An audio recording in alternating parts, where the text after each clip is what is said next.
오늘 우리는 고린도후서 9장을 중심으로 심는 자에게 주시는 것이라는 제목으로 함께 은혜를 나누어 보려고 합니다. 우리는 지난주에 금요일 날 우리 탁월한 설교가 김동환 목사님을 통해서 우리 고린도후서 8장을 중심으로 성도의 특권인 연보에 대해서 말씀을 나누면서 우리 은혜를 나누었습니다. 이제 이렇게 깔끔하게 연보의 메시지가 끝나야 되는데 오늘 연보의 내용이 이어지고 있어요. 참 난감합니다. 그래서 오늘 이 밤 우리는 전하는 메시지가 반복되는 그런 지루한 상황을 방지하고자 이 연보를 오늘날 우리가 어떻게 삶에 적용할 수 있는가, 그 적용점에 조금 포커스를 두고 함께 은혜를 나누면서 우리가 함께 기도하는 시간 갖기를 소망합니다. 사실 성경에서 등장하는 이 연보라는 단어는요, 오늘날 우리가 하나님 앞에 드리는 헌금과 연관되어서 혼합하여서 사용되곤 합니다. 그래서 많은 분들이 이 연보라는 단어를 마주하게 되면은 돈이 생각나기 때문에 자연스럽게 부담을 느끼게 되죠. 그러나 이 연보라는 단어의 사전적인 의미를 좀 찾아보면은 조금 생각이 달라집니다. 한자로 이 연보는 내어놓을 그리고 버릴 연자를 쓰고 있고 보자는 도울 보를 쓰고 있습니다. 즉 이 연보는 내 것을 기꺼이 내어 다른 사람을 돕는 모든 행위를 가리키고 있어요. 그러므로 이 사실 연보라는 것은 어떤 물질적인 돈, 헌금에만 국한될 수 없다라는 겁니다. 단순히 돈을 낸 것만이 아니라 하나님께서 우리에게 허락하신 모든 은혜를 이웃에게 나누어 주는 모든 행위, 그 모든 행위까지 포함되는 것이 바로 연보가 될 수 있는 거죠. 이것을 다른 말로 표현하면 어떻게 될까요? 우리가 받은 은혜를 은혜되게 하는 삶을 살아가는 것이 바로 연보하는 삶이라는 거예요. 여러분, 흔히 우리가 이 은혜라는 것에 대해서 오해하는 것 가운데 하나가 이 은혜는 머무는 것이다 라고 우리가 이해를 한다라는 거예요. 물론 이 은혜라는 것은 우리가 은혜 안에 머물죠. 그래서 은혜 안에 머무는 게 맞아요. 근데 그렇다고 해서 우리가 은혜 안에 머문다고 그 은혜 자체가 멈춰 있는 것을 의미하지는 않음을 기억해야 합니다. 은혜의 특징은 무엇입니까? 살아있다라는 거예요. 그 사실을 우리는 은혜 받은 자의 삶의 변화를 통해서 확인하게 되는 거예요. 생명력이 있기 때문에 은혜를 받으면 그 삶이 살아납니다. 그리고 일어나요. 그리고 뛰게 됩니다. 날아올라 비상하게 되는 거예요. 그러므로 진정한 연보는 뭘까? 은혜가 은혜되게 하는 것은 무엇일까? 그것은 이웃에 행동하는 성도의 삶의 모든 행위가 바로 이 살아있는 은혜, 이 은혜를 머무는 것이 아니라 흘려보내는 것, 그것이 바로 진정한 의미의 연보다라는 것을 우리가 확인하게 되는 거예요. 연보, 성도의 특권이다 라고 해서 특별한 사람에게 허락된 것은 아니에요. 특권이라는 것은 전적인 하나님의 은혜가 제공된 선물이지만 그 특권 앞에서 우리가 할 일은 그저 누리고 맛보는 것이라는 것을 우리는 기억해야 합니다. 자꾸 우리는 핑계거리를 찾는 거예요. 특권이라고 했어. 특별한 사람에게 주어진 권리야. 이것은 나랑 상관없어. 연보, 돈, 나 돈 없어. 이런 식으로 간단하게 내가 피해갈 것들만 이렇게 찾아간다라는 거예요. 근데 성경은 그 모든 지름길들을 차단시키고 있는 겁니다. 핑계할 수 있는 모든 것들을 다 차단하고 있는 거예요. 하나님으로부터 놀라운 은혜를 받은 성도라면 그 누구라도 당연하고도 마땅하게 행하게 되는 아주 자연스러운 일이 바로 이 연보라는 것임을 우리는 확인하게 됩니다. 간절히 바라고 원하기는 오늘 함께 말씀을 나눌 때에 예배하는 우리 모두에게 이 성도의 특권인 하나님의 특별한 이 선물인 연보를 말이 아니라 진정으로 삶으로 온전히 살아내는 그런 믿음의 결단이 불일 듯 일어나는 오늘 이 저녁 시간이 되기를 주님의 이름으로 축원합니다. 이제 본격적으로 말씀을 함께 나누길 소망합니다. 여러분, 성도의 삶은요, 마치 둥지의 아기새가 그 먹이를 이렇게 쪼아오는 어미새의 부리만을 집중하고 있는, 주목하고 있는 모습으로 비유할 수 있어요. 그러니까 일생 동안 먹이시고 입히시고 공급하시는 하나님의 손길만 주목하며 사는 삶이 바로 성도의 삶이라고 표현할 수 있죠. 어떤 날에는 우리의 삶에 필요한 것이 너무나 넉넉하게 충만하게 채워져서 하나님 앞에 감사를 드리게 됩니다. 또 어떤 날에는 결핍과 부족함을 느껴요. 그래서 그 부족함을 채워주시는 하나님의 손길에 주목하며 하나님 앞에 간구하게 돼요. 여기서 공통점은 뭐예요? 어떠한 상황 속에서도 우리는 하나님의 그 역사하시는 손길, 먹이시고 입히시는 그 손길에 주목하며 살아가고 있다는 거예요. 이러한 관점에서 오늘 본문에서 사도 바울은 담대하게 하나님의 선하심을 선언하는 것으로 말씀을 시작하고 있는 것입니다. 10절에 보면 이렇게 기록하고 있죠. 심는 자에게 씨와 먹을 양식을 주시는 이가 너희 심을 것을 주사 풍성하게 하시고 너희의 의의 열매를 더하게 하시리니. 아멘. 오늘 설교 제목이 뭐죠? 심는 자에게 주시는 것. 그런데 기대감 1도 없이 처음 구절부터 결론이 다 나와버렸어요. 뭘 주십니까? 하나님께서 심을 씨와 그리고 먹을 양식을 주신다. 씨와 먹을 양식을 주신다는 거예요. 이것이 오늘 말씀의 핵심이자 결론입니다. 자, 그럼 이제 최선을 다해서 이 말씀의 심폐소생술을 한번 시도해 보도록 하겠습니다. 이미 결론이 나와버렸어. 우리는 오늘 본문의 첫 구절에서부터 하나님의 풍성하심을 경험하게 되는 거예요. 자, 우리 하나님은요, 우리가 목구멍에 풀칠할 정도만 감칠맛 나게 채워주시는 분이 아니라는 거예요. 충만하고도 아주 넉넉하게 채워주시는 분임을 우리는 첫 구절에서부터 확인하게 되는 겁니다. 이 사실에 조금 더 의심이 없는 저와 여러분이 되기를 간절히 소망합니다. 자, 그런데 이 말씀이 우리의 모든 각 심령에 깊이 있게 적용되고 또 각인되고 또 체질화되기 위해서 반드시 선행되어야 하는 것이 있는데요. 그것이 무엇이냐면 나 자신이 나는 심는 자입니다 라고 스스로 인정하는 것에서부터 시작돼야 돼요. 오늘 본문은 분명하게 짚어주고 있어요. 심는 자에게 씨와 먹을 양식을 주시겠다. 이것은 상식이죠. 내가 스스로를 심는 자라고 인정하지 않는다면 이 언약의 말씀은 무용지물이에요. 아무리 좋은 말씀이어도 나와 전혀 상관없는 말씀이 되는 겁니다. 그런데 너무나도 감사하게도 우리 하나님은 핑계를 댈 수 없는 모든 것, 핑계댈 수 있는 모든 것을 차단하신다고 말씀드렸잖아요.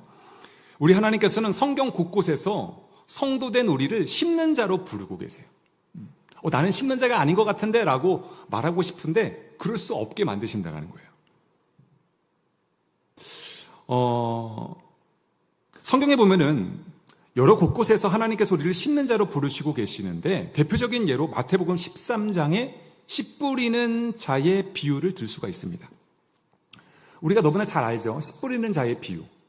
물론 이 씨 뿌리는 자의 비유의 말씀의 본래 목적은 농부는 예수님이고 씨는 말씀이고 밭은 성도의 마음을 가리키기 때문에 이것은 하나님의 말씀이 세상에 어떻게 유통되는지 그 과정을 설명해 주는 것에 있어요. 하나님이 어떤 사역을 하는가, 우리는 그 말씀을 어떻게 받아들여야 하는가, 여기 주 목적이 있습니다. 그래서 이 말씀이 성도는 심는 자다라는 사실을 알려준다라는 말씀으로 이해하기 조금 어려워요. 자, 그럼에도 불구하고 이 비유 말씀이 우리를 하나님께서 심는 자로 부르시는 대표적인 근거가 된다라고 제가 말씀을 드리는 이유는 무엇이냐? 이 예수님께서 시작하신 씨 뿌리는 사역이 이제는 누구에게 위임됐을까요?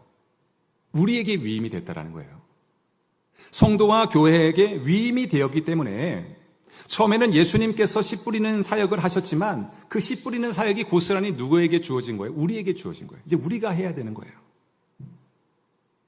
그러하기에 오늘 이 비유 말씀은 단순히 예수님의 말씀 사역을 설명하는 것을 넘어서 오늘날 심는 자로 부르심을 받은 우리가, 씨 뿌리는 자로 부르심을 받은 우리가, 성도된 우리가 모두를 위한, 우리가 어떻게 살아가야 하는가, 심는 자로 어떻게 살아가야 하는가에 대해서 우리에게 설명해주고 소개해주는 말씀으로 읽혀질 수 있는 거예요. 그러므로 우리는 명심해야 되는 거예요. 하나님께서 우리를 뭘로 부르셨다라는 거예요? 심는 자로 부르신 거예요. 그러니까 오늘 말씀은 우리 말씀입니다. 우리에게 주시는 말씀이에요. 심는 자에게 씨와 먹을 양식을 주실 것이다. 우리가 바로 심는 자다. 이 심는 자라는 표현은요, 단순히 어떤 수사적인 표현이나 시적 허용의 그런 비유 정도로 우리는 이해해서는 안 됩니다. 성경은 분명히 얘기하고 있어요. 심는 자다. 너희들은 심는 자다. 이것은 우리의 사명이에요. 소명이에요. 심는 자라는 부르심은요, 참 성도라면 결코 거절할 수 없고 피할 수 없는 소명임을 우리는 명심해야 합니다. 그러므로 이제 우리의 질문은 이제 너무나 단순해지는 거예요. 뭐라고 할까요?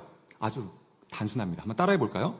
나는 어디에 심으며 무엇을 거두며 살아가고 있는가? 너무나 단순해요. 이미 우리는 심는 자고 우리 손에 뭐가 주어졌어요? 씨와 먹을 양식이 주어졌어요. 이제 이걸 가지고 우리가 무엇을 할 것인가? 어디에 심을 것인가를 우리는 질문해야 되는 거예요.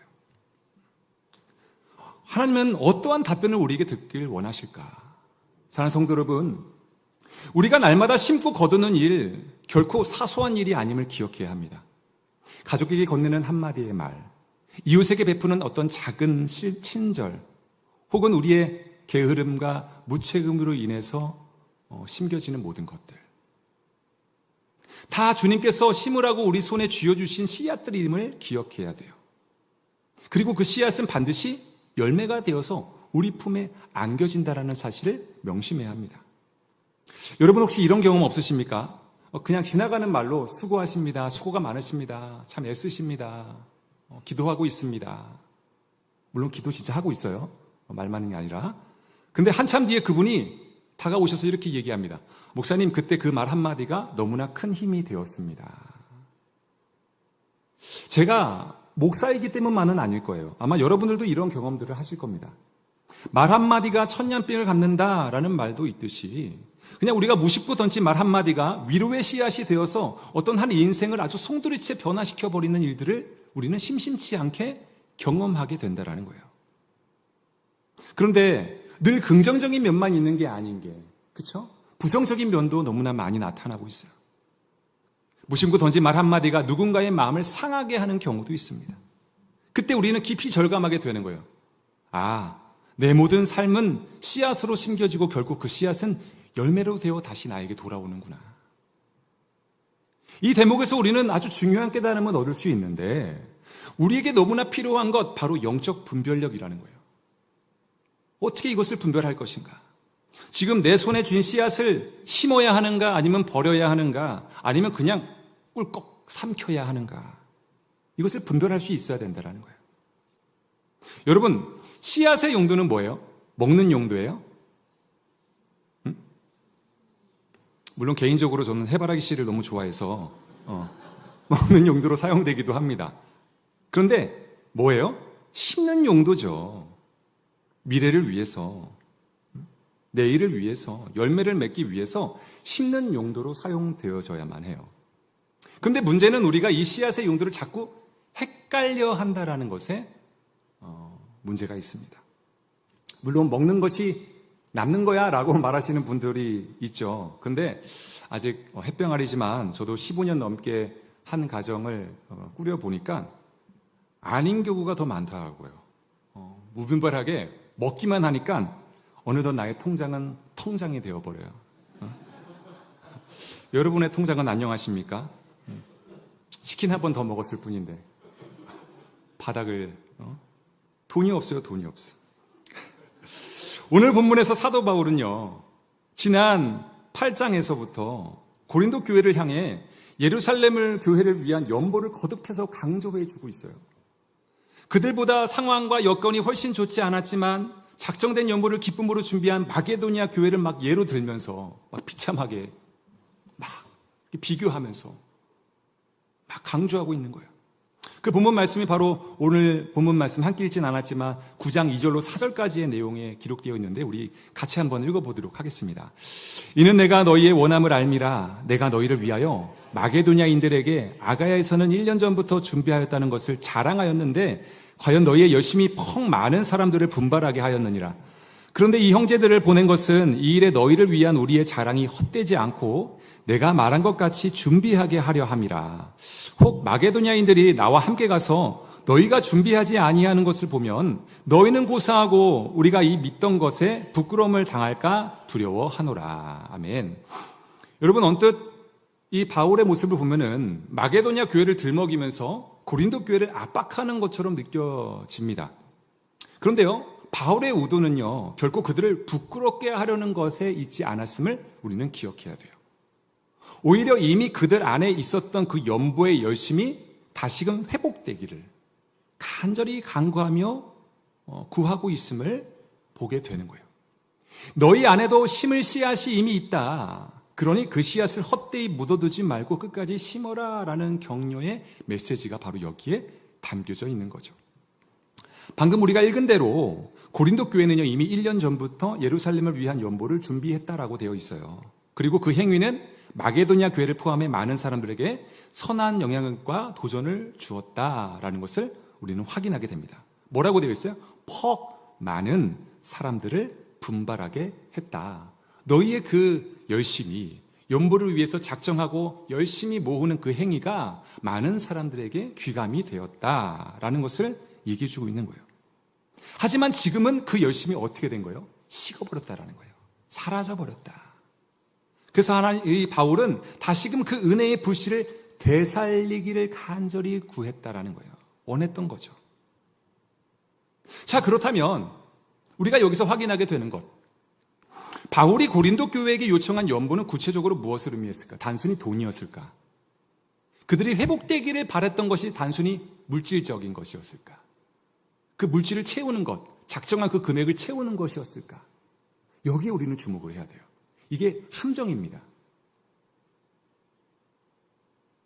단순히 그 금전적인 문제만을 말하고 있지 않다라는 거예요.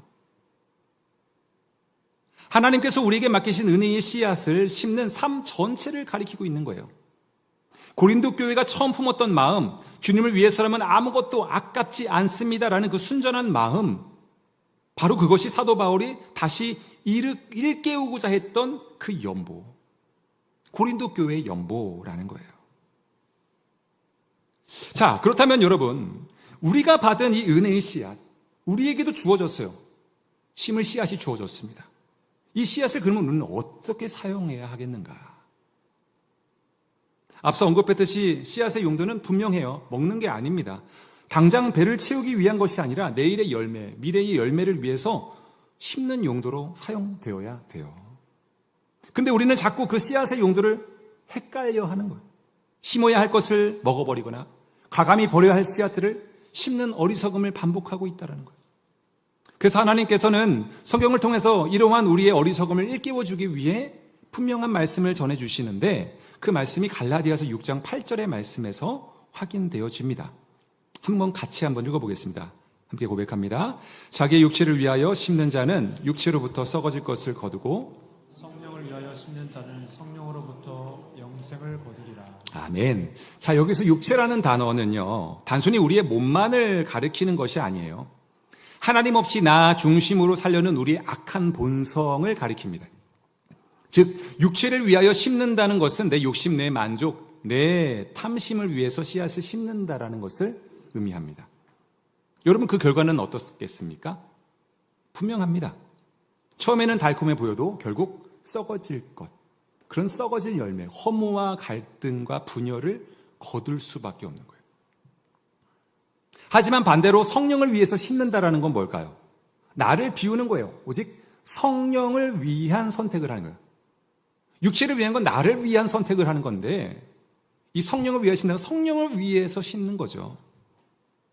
그러면 성령을 위해서 심는다라는 것은 뭘까요? 단순해요. 명료합니다. 성경에 다 해답이 있어요. 성령의 9가지 열매를 심으면 되는 거예요. 그 열매를 맺을 수 있는 씨를 심으면 되는 거예요. 사랑과 희락과 화평과 오래 참음과 자비와 양선과 충성과 온유와 절제, 이 9가지의 성령의 열매의 씨앗을 심으면 되는 거예요. 그러면 그 결과 무엇이라고 해요? 영생을 거두게 될 것이다. 썩어질 열매가 아니라 영원한 열매를 거두게 될 것이다 라고 말씀해 주시는 거예요. 여러분, 사실 씨앗은요, 겉으로 봤을 때는 다 비슷해 보여요. 이 씨앗이나 저 씨앗이나 다 비슷해 보입니다. 헷갈려요. 그런데 그 결말이 완전히 달라요. 그래서 우리에게 필요한 것이 바로 영적 분별력이라는 거예요. 그렇다면 이 분별력은 도대체 어디서 오는 것일까? 우리의 지혜에서 나올까요? 우리의 경험에서 나올까요? 아니라는 거예요. 참된 분별은 오직 주님께로부터 옴을 믿으시기를 주님의 이름으로 축원합니다. 히브리서 12장 2절 말씀 너무나 유명한 말씀 우리 함께 선포하며 고백하겠습니다. 믿음의 주여 또 온전케 하신 이인 예수를 바라보자. 그는 그 앞에 있는 기쁨을 위하여 십자가를 참으사 부끄러움을 개의치 아니하시더니 하나님 보좌 우편에 앉으셨느니라. 아멘. 그렇습니다. 영적 분별력은 어디서 오는 거예요? 내가 얼마나 잘 이해했느냐에 오는 게 아니에요. 아, 이런 원리구나. 이렇게 되는구나. 나는 심는 자구나. 나에게 씨가 있구나. 나에게 먹는 열매가 있구나. 아, 그래서 이게 나에게 주시는 말씀이구나.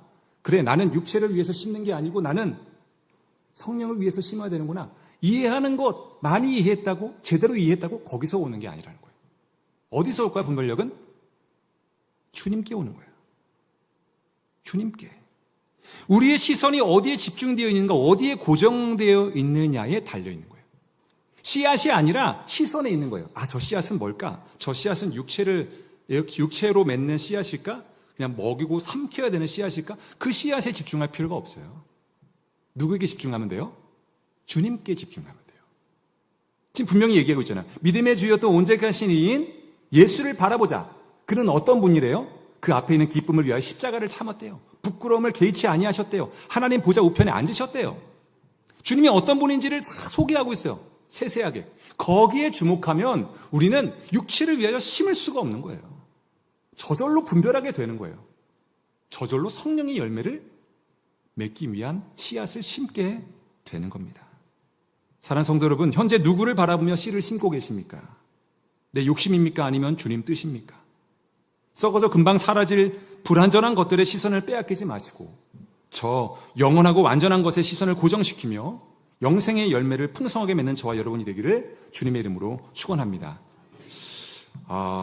자, 여기까지가 이제 심은 자로 부르심을 받은 우리 손에 쥐어진 씨앗의 원리예요. 이 씨앗을 어떻게 사용할 것인가? 이제 이어서 두 번째 주시는 것이 있죠. 뭐예요? 먹을 양식에 대해서 우리가 시간이 많이 지나갔으니까 간단하게 살펴보도록 하겠습니다. 사랑하는 성도 여러분, 사실 이 먹을 양식은요, 1차원적으로 단순하게 우리의 허기진 배를 채우는 음식만을 의미하지 않습니다. 여기서 먹을 양식은요, 결국 내가 심은 씨앗의 열매가 되는 거예요. 육체를 위해 심으면 썩을 것을 먹게 되는 것이고요. 성령을 위해 심으면 영생의 양식을 먹게 되는 거예요. 이 놀라운 영적 원리를 우리가 이해하게 되면은 비로소 오늘 본문이 제대로 읽혀지게 되는 거예요. 당시 고린도 교회가 처한 현실이 어떠했습니까? 말도 못할 정도로 아주 힘겨운 상황이었음을 우리가 지난주에 우리가 다 들어서 알고 있잖아요. 우리 김동관 목사님 통해서. 로마 제국 한가운데 경제적, 사회적으로 힘든 시간을 견뎌야 했어요. 이런 힘든 상황 속에서 너무나 힘겹게, 어렵게 그 가운데서 박해와 그런 착취와 이런 모든 것들을 견디면서 살아가고 있었는데, 근데 이러한 상황 속에서 힘겨워하는 성도들을 향해서 사도 바울이 너무나 큰 어려움을 당하고 있구나, 버텨라, 힘내라, 이런 말 대신에 무엇을 선포하고 있냐면요, 너희들 넉넉하다, 너희들 넉넉해 라고 선포하고 있는 거예요. 그 내용이 이어지는 11절에서 확인하게 되니까 좀 넘겨서 11절을 한번 띄워주시겠어요? 네, 우리 11절 다시 한번 읽어보겠습니다. 함께 읽겠습니다. 너희가 모든 일에 넉넉하여 너그럽게 연보를 함은 그들이 우리로 말미암아 하나님께 감사하게 하는 것이라. 아멘. 여러분, 여기서 넉넉하다라는 말 참 도전적입니다. 가진 것도 없고 결핍 많은 교회에게 어떻게 바울은 너희들 넉넉하다라고 말할 수 있었을까? 솔직한 심정으로 우리가 살아가는 현실 속에서도 누군가에게 넉넉하다, 너 넉넉해라고 말을 들으면요, 어떤 마음부터 들어요? 솔직히 불편함을 느낍니다. 내 형편 뻔히 알면서 넉넉하다고? 애 4명 키워봤어? 제가 이렇습니다. 속으로. 충분히 이해해요. 핀잔을 줄 수 있습니다.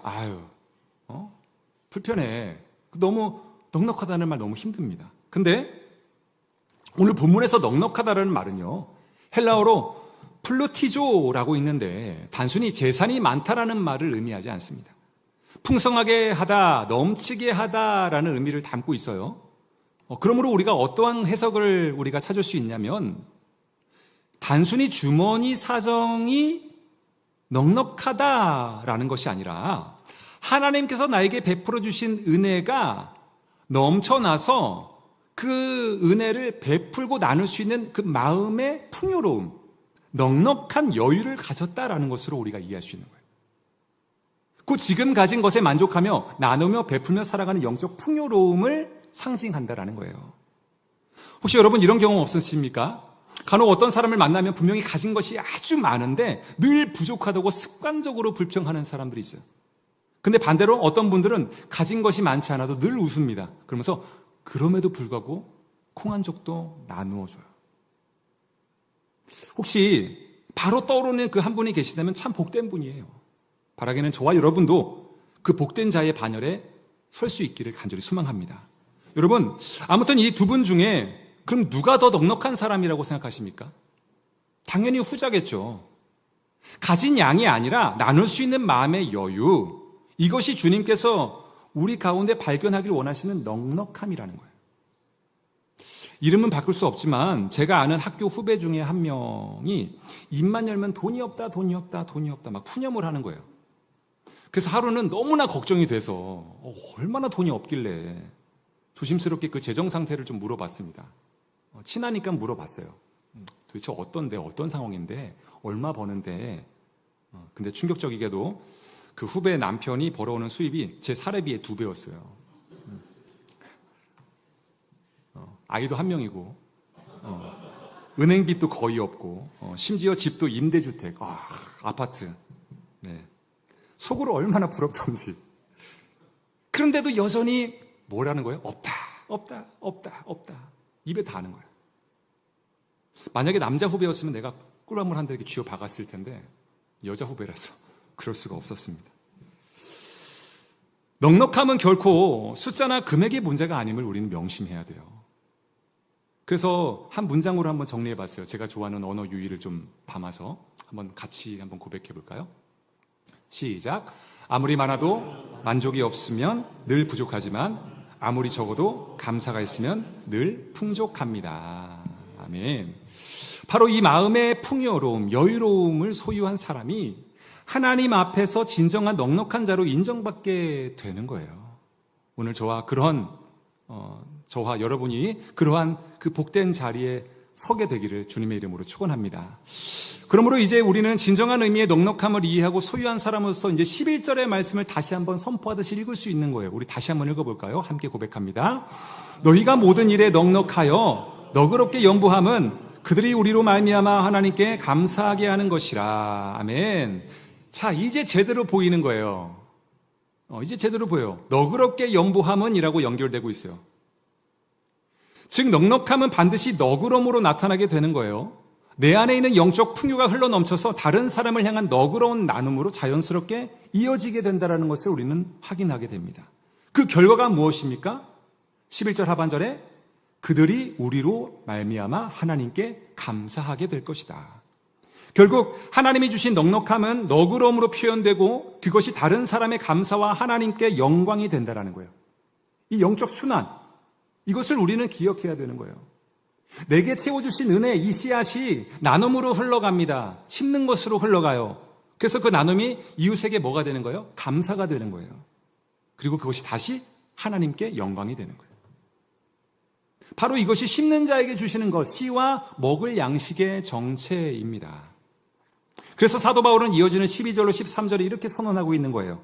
12절로 13절에 보면은 이 봉사의 직무가 성도들의 부족한 것을 보충할 뿐 아니라 사람들이 하나님께 드리는 많은 감사로 말미암아 넘쳤느니라. 이 직무로 증거를 삼아 너희가 그리스도의 복음을 진실히 믿고 복종하는 것과 그들과 모든 사람을 섬기는 너희의 후한 연보로 말미암아 하나님께 영광을 돌리고. 아멘. 그렇습니다. 우리가 작게 여겼던 은혜를 심는 그 행위, 그게 한 사람의 필요를 채우는 걸 넘어서 공동체 전체의 결핍을 채우는 그러한 일이 됐다라는 거예요. 그리고 그 넘침은 감사로 표현되고 하나님께 영광 돌리는 것으로 이렇게 영적 순환을 이루어간다는 거예요. 저와 여러분의 삶에 이러한 영적 체험들이 가득하기를 주님의 이름으로 축원합니다. 자, 그런데 여기서 사도 바울은 멈추지 않아요. 한 걸음 더 나아갑니다. 하나님께 영광 돌리면 됐지 그것으로 끝나는 거 아니야? 그들이 감사하고 그들이 하나님께 영광 돌렸어. 내가 심는 것으로 인해서 그 행위를 통해서 그들이 하나님께 영광 돌렸어. 이것으로 만족해. 끝날 수 있어요. 근데 바울은 거기서 한 걸음 더 나아가요. 14절로 15절의 말씀 같이 한번 읽습니다. 또 그들이 너희를 위하여 간구하며 하나님이 너희에게 주신 지극한 은혜로 말미암아 너희를 사모하느니라. 말할 수 없는 그의 은사로 말미암아 하나님께 감사하노라. 아멘. 자, 여기서 우리는 앞서 언급했던 이미 완벽한 것 같은 그 영적 순환에 또 하나의 과정이 추가된다라는 사실을 확인하게 돼요. 마지막 뭐예요? 씨를 심는 자가 거두는 열매, 곧 심는 자에게 주시는 먹을 양식의 정체입니다. 내가 심은 씨앗이 이웃의 감사가 되고 하나님께 영광이 됐어요. 이것으로 완벽한 것 같아요. 근데 거기서 끝나지 않고 이제는 하나님을 향한 나의 감사의 열매로 맺어지게 되는 거예요. 진정한 연보는요, 단순히 씨앗을 심는 것으로 끝나는 게 아니에요. 이것으로 사람들에게 선한 영향을 끼치는 것으로 끝나는 게 아니라는 거예요. 그 씨가 다시 열매가 돼서 나의 입으로 먹여지는 것, 먹을 양식이 되어지는 것까지 나아갈 때 완벽해지는 거예요. 이것이 바로 심는 자에게 주시는 것의 정체입니다. 씨와 먹을 양식. 이 먹을 양식이 뭐예요? 정체가? 내가 심은 씨야. 무엇을 심었느냐에 따라서 내가 먹을 양식이 정해지는 거예요. 사도 바울은 이 진리를 깨달았기 때문에 마지막 그 감사를 고백할 수 없었던 거예요. 말로 다 할 수 없는 하나님의 은사로 말미암아 하나님께 감사합니다. 이 구절을 세 번역으로 반면 이렇습니다. 우리 세 번역으로 같이 한번 고백해 볼까요? 말로 다 형언할 수 없는 선물을 주시는 하나님께 감사합니다. 이 고백이 오늘 이 밤 심는 자로 부르심을 받은 저와 여러분의 진실한 고백이 되기를 주님의 이름으로 축원합니다. 오늘 말씀 맺겠습니다. 오늘 본문은요, 하나님께서 우리를 친히 심는 자로 부르셨고 그 삶의 손에 그리고 심을 씨와 먹을 양식을 허락하신다는 그런 놀라운 영적 순환을 우리에게 알려주고 있어요. 우리가 어떠한 삶을 살아가야 하는가. 우리 인생이 바로 이러한 삶이다. 그 씨앗이 연보가 되고 그 씨앗의 연보가 이웃의 감사가 되고 그 감사가 하나님께 영광이 되고 그 영광이 다시 우리의 삶을 덮는 기도가 되고 그리고 그것이 바로 나에게 내가 먹을 양식이 되는 거. 이것이 바로 은혜의 원리인 거예요. 그러면 사랑하는 성도 여러분, 하나님께서 우리에게 맡기신 씨앗을 어디에 심으시겠습니까? 순간의 만족입니까? 아니면 영원한 영광입니까? 육체를 위한 씨앗입니까? 아니면 성령을 위한 씨앗을 심으시겠습니까? 결국 우리의 시선 처리가 중요한 거예요. 지금 우리의 눈이 어디를 향하고 있는가? 썩어질 것들을 바라보고 있는가? 아니면 믿음의 주요 온전케 하신 이인 주님만을 바라보고 있는가? 시선이 주님께 고정될 때 우리는 기쁨으로 심을 수 있어요. 성령을 위한 열매를 맺을 수 있는 거예요. 그래서 오늘 함께 읽지는 않았지만 바울은 이렇게 고백하고 있는 거예요. 이렇게 9장 7절의 말씀, 너무나 유명한 말씀이죠. 각각 그 마음에 정한 대로 할 것이요 인색함으로나 억지로 하지 말리. 하나님은 즐겨내는 자를 사랑하시느니라. 아멘. 그렇습니다. 연보는 억지로 떠밀려 하는 일이 아니에요. 부담과 강요 속에서 마지못해 드리는 것도 아님을 기억하시기 바랍니다. 진정한 참된 연문은요, 즐겨내는 자의 마음으로 하나님의 사랑을 확인하는 자리가 돼야 돼요. 나 지금 즐겨하고 있어. 나 즐겨내고 있어가 아니고 즐겨내는 자를 사랑하신다고 하셨으니 그 사랑을 확인하는 자리가 되는 거예요. 하나님은 지금도 우리 손에 씨앗을 쥐어주세요.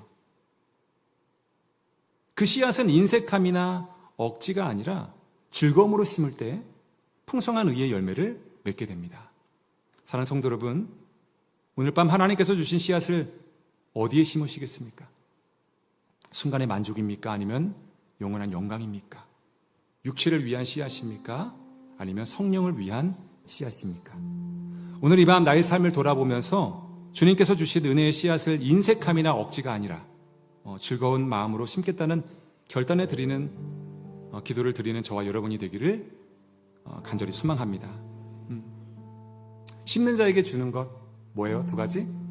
씨와 먹을 양식. 이거는 모든 성도에게 주어진 거예요. 핑계 댈 수 없습니다. 나 심는 자 아닌데, 나 심을 것 없는데. 아니에요. 우리 손에 주어져 있습니다. 한번 오늘 주님 앞에 진지하게 나와보세요. 주님, 지금 내 손에 쥐어진 씨앗이 무엇입니까? 이 씨앗의 정체는 어디에서 확인되냐면 지금 내가 먹고 있는 열매, 이 열매에서 확인되는 거예요. 지금 나는 무엇을 먹고 있는가? 두 가지를 다 주시는데 내가 어디다 심었느냐에 따라서 그것이 나에게 주어져서 내가 지금 어떠한 열매를 먹고 있는지가 확인하게 되고, 이러한 계속 영적 순환 속에서 우리가 주님 부르시는 그날까지 살아가야 하는데, 주님 바라기는 내 손에 주어진 이 먹는 열매가 주님이 기뻐하시는 아름다운 열매로 가득하게 하여 주옵소서. 그러한 결단의 기도를 드리는 오늘 이 밤이 되기를 간절히 소망합니다. 우리 마지막으로 함께 성도의 노래를 찬양하시고, 우리 시간이 많이 지나갔지만 함께 찬양하며 우리 함께 기도하는 시간 갖도록 하겠습니다.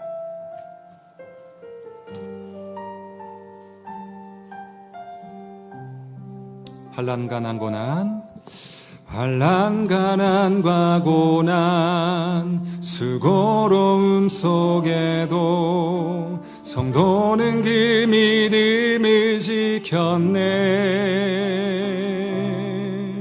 주를 섬기는 일에 자신을 다 드리며 진리의 말씀과 성령으로 그 길을 걸었네. 그리스도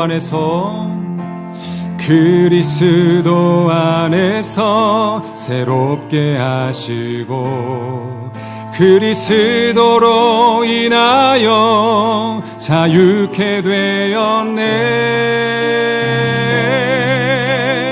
우리는 무명하나 유명한 자요, 죽음의 위기 속에도 참 생명 가졌고 근심 하나 기뻐하며 가난 하나 다른 일을 부욕해 하는 자로다.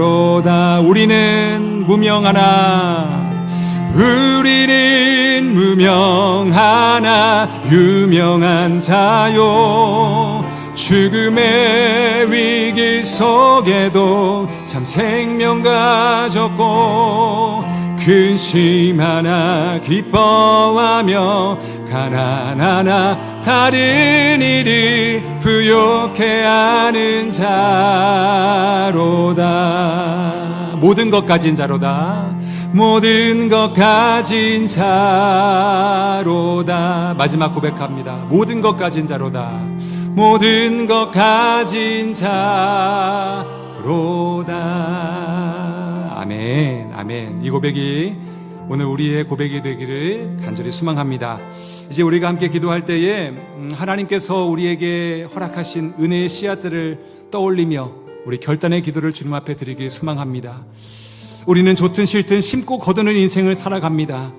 날마다 말을 심고 시간을 심고 관계를 심고 물질을 심습니다. 그리고 또 다시 그 심은 씨앗의 열매를 먹으면서 살아갑니다. 육체를 위해 심지 않게 하옵소서. 성령을 위해 심게 하여 주옵소서. 우리의 시선이 세상의 환난 강한 고난 수고로움에 있지 않게 하시고 참 소망과 생명의 주님께 고정되게 하여 주옵소서. 그렇게 영적 분별력을 가진 자로 물질을 넘어 삶으로 진정한 연보의 삶을 실천하는 참 성도 되게 하여 주시옵소서. 인색함으로나 억지로 하지 말게 하시고 즐겨나는 자가 되어서 하나님의 사랑을 날마다 확인하는 자녀 되게 하여 주시옵소서. 우리 이러한 기도 제목으로 주여 한번 간절히 부르짖고 주신 말씀 붙들고 우리 통성으로 기도하시다가 예배를 마치겠습니다. 우리 함께 기도하겠습니다. 주여, 살아계신 하나님 아버지 감사합니다. 주여, 오늘도 우리에게 은혜의 자리, 기도의 자리를